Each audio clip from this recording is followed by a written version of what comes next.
welcome to my channel. I'll be doing recaps of reality shows like the 90-Day Fiancé franchise and Love is Blind. If you're interested in that, please like, comment, and subscribe. Today I'll be recapping The Other Way, Season 7, Episode 7. We'll start off with Pattiya and Dylan. Pattiya hasn't seen Dylan in 6 months and is preparing for her trip to Australia to move in with him. She packs a great snack bag for the plane. She says she's done long flights before and wants to be prepared. I totally agree. She seems like she's really great at packing too.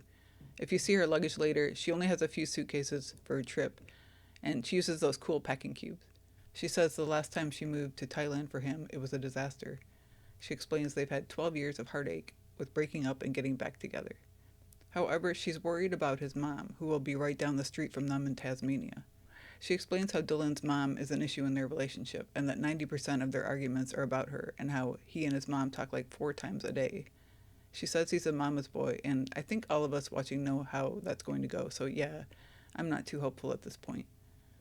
She says she only met the mom once, and at the time the mom started speaking bad about his ex, so she's worried how that will go for her. Also, Dylan told her the mom doesn't want him to be with her, since he wants her to be with someone younger so she can have grandkids. Pattiya explains that Dylan doesn't want to have kids, so this was his choice. It'll be a long trip at 16 hours, but she says she'll get a day to rest when she gets there so she can relax and glam up before seeing him. Now we cut to Dylan, who says Pattiya has never been to Australia, that in the past she wasn't willing to come because she can't stand his mom. But he convinced her to give it a chance. In his confessional, he says it's important she feels welcome here since she gave up her job and is moving to a different country. He says it's been 5 years since they've lived together, and he's hopeful she'll like the slower lifestyle. He says in Las Vegas she had a lavish lifestyle and lots of debt, and he wants her to have a simpler life. In the airport, he's holding flowers and a stuffed kangaroo, looking a bit silly but sort of endearing. Pattiya is happy to see him, and then, to show this, I guess, she starts licking him on the face. In their confessional, she explains that she likes to give what she calls doggy kisses, but Dylan expresses his discomfort with this. I would imagine they've had this conversation before, after 12 years on and off, so I'm wondering if she ignores his boundaries, if she's still doing the face-licking thing. He's stronger than me because I wouldn't be able to tolerate a doggy kiss from a person more than once. Dylan says in his confessional that it's been 12 years he's been wanting her to move there, and she's done it finally. In the airport scene, she tells him that when she was looking down from the plane, she noticed all the dirt on the ground and not much else. He seems a little offended by this comment for a second, but he tells her that the simple life is what it's all about, and she says she agrees. She says she wants to see her ring, and he says that's the plan. But then in his confessional, he says he knows she wants a ring, but he wants to make sure she's in it for the long haul before taking that step. I don't have too much to say on this couple yet. They seem nice enough, I guess, but I get some weird vibes from Dylan, though I'm not really sure why. It could be nothing. It could be the mama's boy thing, but it seems like it's something else. Pattiya doesn't really bother me much yet, except for the doggy kisses thing, which I'm sure I'm not alone in. In the preview for the next episode, it looks like Dylan's mom is pretty much all in their business and giving Pattiya a hard time, so we'll see how that goes. Now we're with Johny and Sumit in India. They're looking through their old clothes, and I notice they seriously have a lot of crap in their room, so I'm glad they're downsizing, if that's really happening. Sumit's mom comes in asking if they want to do yoga. She adds that Johny has put on weight, and yoga will help her to get healthy. Sumit shares what his mom said with Johny, and she's naturally offended.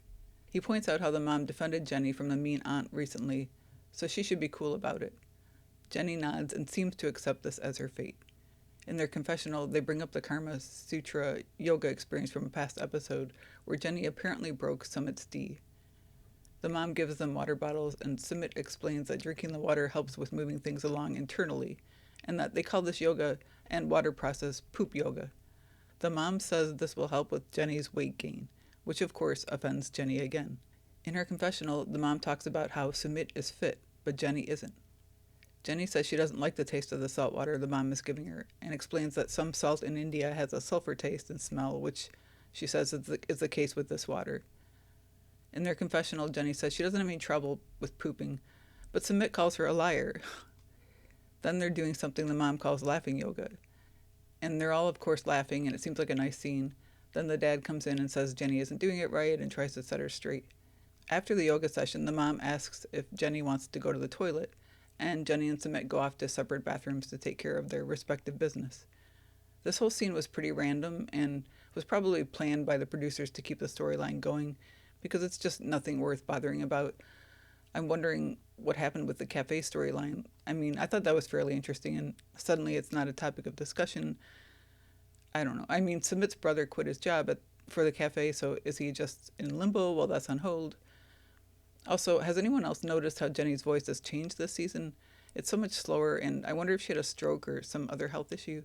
I've also seen comments on Reddit that she may be drinking, as suggested by the liquor bottle the mom found in her luggage in a recent episode, and how that might account for the slower speech. I'm not sure, but I hope she's okay. Moving on to my least favorite couple, Chloe and Johny. If you're not familiar with these two, he lives in Aruba and works on a pirate ship, entertainment type thing, and she was a rich tourist who moved to Aruba to be with him. She gave up her six-figure job working with her mom to live with him in a much more modest setting. She constantly worries about him cheating since his job involves working around drunk girls and flirting as part of his job. We've all seen this kind of scenario here before with American women who are constantly signing up for this kind of life, and then they're shocked when it doesn't work out. In her confessional, Chloe says Johny asked her to stop requiring him to share his location, and she agreed. She said now that she's in Aruba, she wants to trust him, but she can't help getting worked up over the possibilities that she creates in her head. She meets up with her friend Kariana, who has a boyfriend who's also in the Aruba entertainment industry, so she can relate to Chloe's situation. In the car, Chloe is talking about the location sharing issue. She explains how Johny asked her to stop requiring him to share his location, and Kariana agrees this is healthier. But then she asks where they're going, and Chloe says they're going to spy on him at work. In her confessional, she says she's going to her spying spot. So clearly this is a thing she does on the regular. She said she first started spying on him when she saw a video a girl from high school posted on Insta that showed him talking to a group of girls on the boat. Kariana says this is not healthy. They arrive and get into the spying tree and watch the boat. I don't understand how the people on the boat wouldn't notice them since the boat seems really close to shore. In her confessional, Kariana says she knows that Johny flirts a lot and has lots of girls interested in him, so she can understand Chloe's concern. They show Johny doing crazy acrobats on the ropes of the ship. He's pretty talented, I will say. But honestly, these pirate boats look pretty lame, and I'm not sure why people would sign up for these boats with tons of drunk people when they could be enjoying the beach instead. Chloe asks, what if she gave everything up for someone who's not committed to her? I think she needs to go home and go back to her mom. It was weird when she was monitoring his location when she was in the US, but the spying tree thing is pretty crazy. That is, if it's a really true thing that she did and not a producer-driven plot point. She doesn't seem dangerous with her stalking or anything, at least not at this point. She just seems really naive, and I'd be pretty annoyed to have someone so clueless trying to run my life. He also doesn't seem like a prize, but so far he hasn't really done anything too egregious, except, I guess, dating someone much younger than him. But he doesn't seem particularly smitten with Chloe, so I don't see why he puts up with the nonsense. I don't foresee this couple lasting much longer. I also find them and their storyline really boring. Also, how much is she giving up? I mean, if she decides to turn around and go back home, it's pretty much guaranteed her mom would give her job back, so there's really no issue to keep me interested. We're now in France with Manon and Anthony. Just to catch up on this couple, they recently moved to France for vague reasons around her wanting to slow down her life and reconnect with her son while letting Anthony take the reins as the provider in the relationship. I say vague reasons because it was never fully clear why they had to move to France to do this, especially when you hear what she says in this episode. They're on their way to rent a car since they'd been relying on his parents for transportation to this point. I'm curious how long they'll be renting the vehicle for because that would get expensive fast. On the walk there, Manon is correcting Anthony's French pronunciation. They arrive at the rental place and Anthony gets to try out his limited French with the clerk. He does an okay job and I'm sure he'll improve soon with practice. In his confessional, he reflects how he already sees an improvement in Manon's relationship with her son. He says once his language skills get better, he can get a job. Once they're in the car, Manon says she's thinking of starting a business in France. Anthony is bothered since the reason they moved there was so she could have more balance in her life and he would be the breadwinner. She says her priority is the family and balance and she doesn't want to go back to the situation they had in the US. But she says her friend Dorian gave her reassurance that in France she can have a better balance. She explains in her confessional that Dorian's a friend she had since childhood, who is also a mom and business entrepreneur, and how she was able to find balance for both work and family in her life. She says that work hours and expectations in France are different than in the US, so it wouldn't be as much of a grind. She says she's thinking of starting a business around aromatherapy and fragrances with natural ingredients from the south of France. And she adds that this venture might help them discover France together by visiting lavender farms in France, things like that.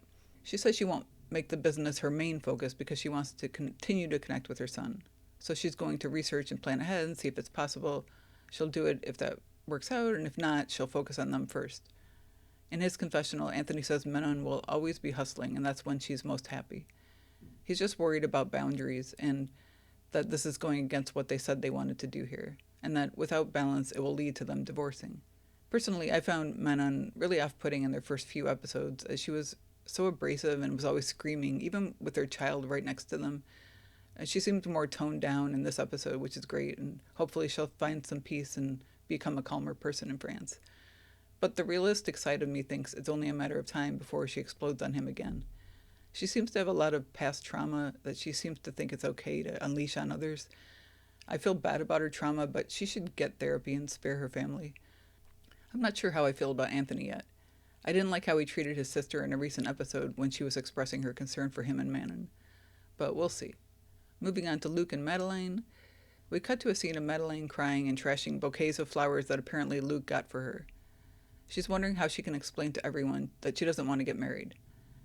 We cut to Luke in a cab, and he's still wearing the cake Madeleine threw at him.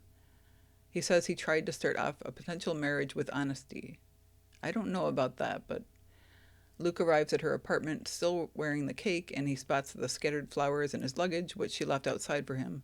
He gets the picture and grabs his luggage and heads back to the cab, which somehow knew to wait for him, and he goes to a hotel for the night. He says he's not sure if he can come back from this. We cut to the next day when Luke is buying flowers. In the cab to Madeleine's place, he says she called him and agreed to meet in person. He hopes she can forgive him and give him another chance.